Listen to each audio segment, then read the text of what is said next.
Hello my friend, and thank you so much for watching.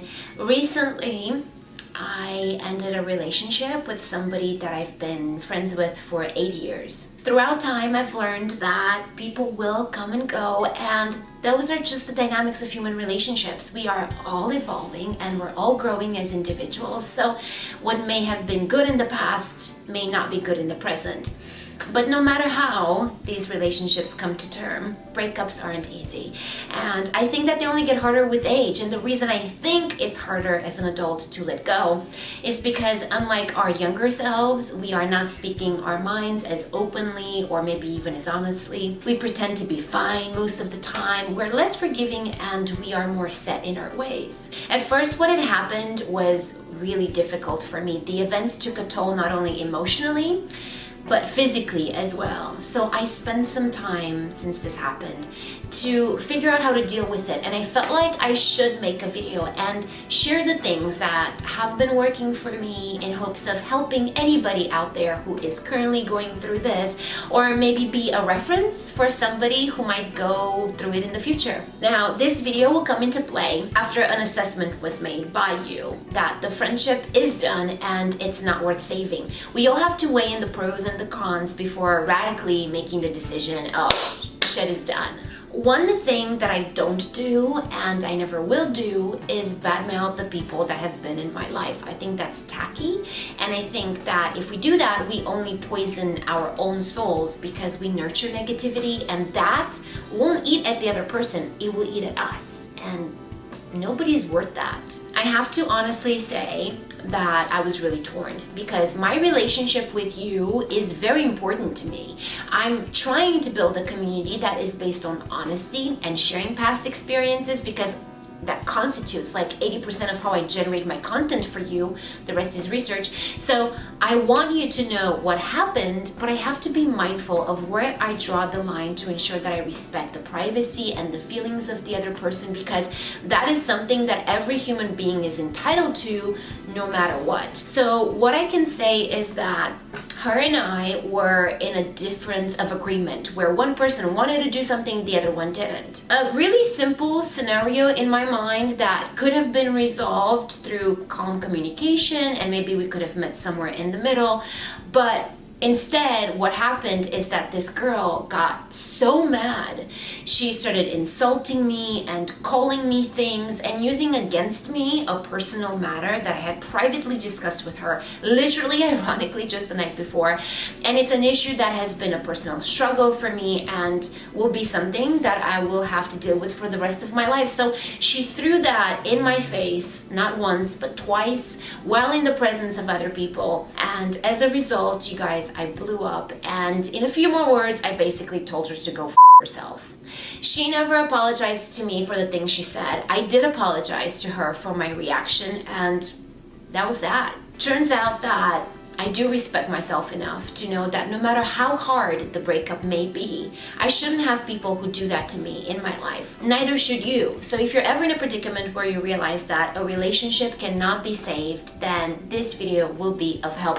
I am going to walk you through some steps that I really recommend following, and when you get the email from me on Friday, you will also get a list of signs. The signs that would be wise for you to keep an eye out, and should you ever recognize them in other people, you should at least be aware. There were signs in the other person that I guess I never paid attention to and chose to ignore, and had I not ignored, probably I would have placed some boundaries on the relationship to where it would have naturally, slowly kind of run its own course, and maybe things at least would have been somewhat amicable than the shitstorm that happened. So that's it. I'm so sorry if this intro was really long.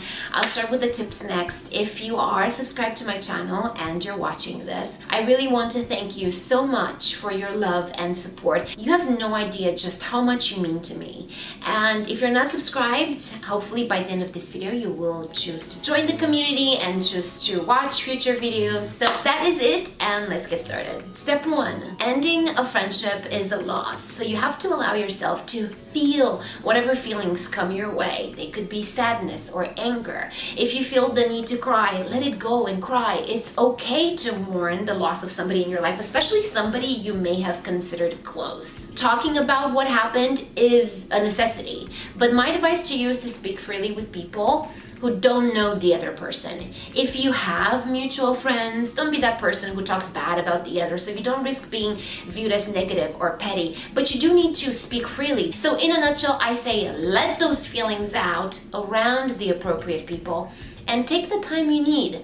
Decide how much time you want to take though before going into it. So advice number 2 is to give yourself a deadline. I give myself a week, but you need to listen to what your heart is telling you. Take however long you need, just have an end date in mind. Mark that date big on your calendar. You can talk about what happened, think about what happened, and go through the emotional roller coaster fully until that day comes when you have to say enough and stop talking about it. That's the day when you have to proactively follow the rest of the steps so you can move on. Now, during the mourning period, I recommend writing a letter to the other person, and I recommend handwriting it because there is something really powerful about moving that pen on paper that allows for the intensity of the feelings to come out. Write whatever you feel. Write whatever comes to mind. Tell that person what you're going through and what you've been feeling. Write for as long as you need or want, and don't get caught up in making sure the sentences are making sense or all your dots and commas are in place. Just let your heart go freely on that paper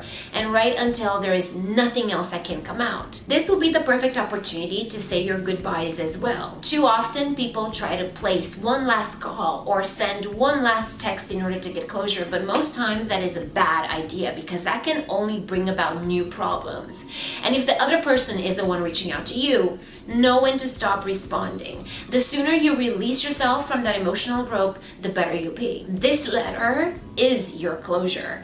And after you're done writing and you feel like you've said everything you wanted to say, don't read what you wrote because there is no reason to dilute what just happened. Simply take that paper and shred it or burn it carefully, of course. I personally burned mine because it kind of helped me to look at it dissolving away, and I imagined that with the fumes, so was my sadness fading away. I don't know, that worked for me. But this process in general is really therapeutic, and I mentioned doing something similar in the first video I ever did. It's an oldie, so please ignore the quality of the video because the quality of the content, in my opinion, makes it worth a watch. But honestly, if you feel any guilt, I recommend following those steps as well, and that should be a really powerful process of healing for you. Number 4, think about what you could have done better. For me, I know that my reaction sucked. Having never been pushed really that hard before, I never knew how I would react in a situation like that, but now I do. So part of my healing process was to think, okay, if I'm ever into this kind of situation ever again, I will walk away at the first sign of feeling angry and talk about things later rather than continue trying to reason with the other person when that person is clearly not in the mindset to reason at all. Using what happened to improve yourself is very powerful, and it shows a maturity that will help you feel good about yourself and help you heal. Please keep in mind the difference between thinking about what happened as means to better yourself versus obsessing over what was said or done in order to figure out what happened. Simply focus on whatever you think you can improve on and then force all the other thoughts into quietness. Step 5 is to develop a plan of sorts if you ever run into the other person. What would you do? What would you say? And how would you react? If you have something you've thought out already, you will be less likely to react in the moment and say or do things that you will regret later. If you can, here's an idea. While taking a bath, visualize that encounter happening and practice until you feel really prepared. But then let it go and don't think about it anymore because your subconscious will not forget. Number 6 is to establish a new friend policy. Now that you know what's up, revisit the qualities you appreciate most in a friend, what you want in the people around you. You deserve people that empower you and support you. So make sure you reevaluate what matters to you and start paying closer attention to see if the current people around you have those virtues. And you know what? As you meet new people in the future, you can try to recognize if they have those feelings from the get-go so you don't waste your time with more toxic people. Step number 7, if you both agree that your friendship is over, I really recommend parting ways on the social media front as well. The less you see that person or anything pertaining to that person, the better. At least for now. I mean, who knows what could happen in the future. Also, please don't check the other person's profile if they're public. Trust me, that will not send you to heaven. That will only keep you stuck in limbo. And on the topic of social media, please refrain from making your feelings known so publicly. You don't have to be alone in this. You can talk to family or close friends who ideally aren't in the middle of you two, just not on social. It's not okay to air out your problems online, and that constant movement will only keep your wounds open. Step number 8 is to get busy and get yourself healthy. Start doing more things that will benefit your mind and your body. Try new things. Do a hobby maybe that you've been putting off. When you feel like you're improving your smarts and your health and your body, your self-esteem will grow and your healing will come quicker. Number 9, become an even more amazing friend. After you evaluate which people you want to continue having close, start being more involved with them. Do a better job listening, or maybe be more reliable. Build yourself into the kind of person you would want to be friends with, and while you're putting more quality energy into the right relationships, your insides will blossom and you'll feel happier and more satisfied, which of course means moving on better and faster. Number 10 is to always remember that you are not alone and you can get through this. Look, I'm going through this too, and I can get over it. And I'm not better or smarter than you or anybody else. I just simply choose to work with the same tools that we all have. And remember that everything does happen for a reason. And maybe in a month, 2 months, or a year from now, you will see that what happened really had a purpose.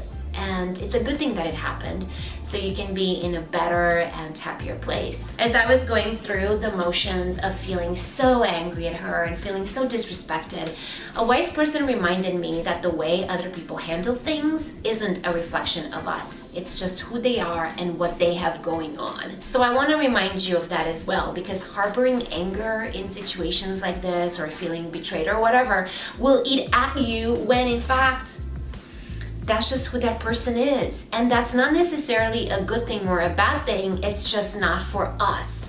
Everybody deserves love and respect, but one person won't be a good fit for everybody. So with that thought in mind, surrender what your expectations were of that person. It was tough to do that, but once I got myself to accept that, I'm looking back now actually a little grateful for what happened. And I'm happy that it happened now as opposed to another 8 years later when it could have been maybe harder.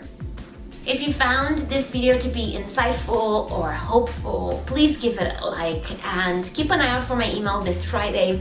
If you got my last one, you know that my software crashed and I lost everything I freaking edited for the skincare routine I wanted to launch. So I will get that up this week, as well as a third video, the one I wanted to do for you to begin with this week as well. So kind of a long week for me, but I hope you are enjoying these videos. Thank you for being in my life and having me in yours. Thank you for listening. May good luck and fortune follow you everywhere you go today and every day. I love you, and I'll see you very soon. Bye.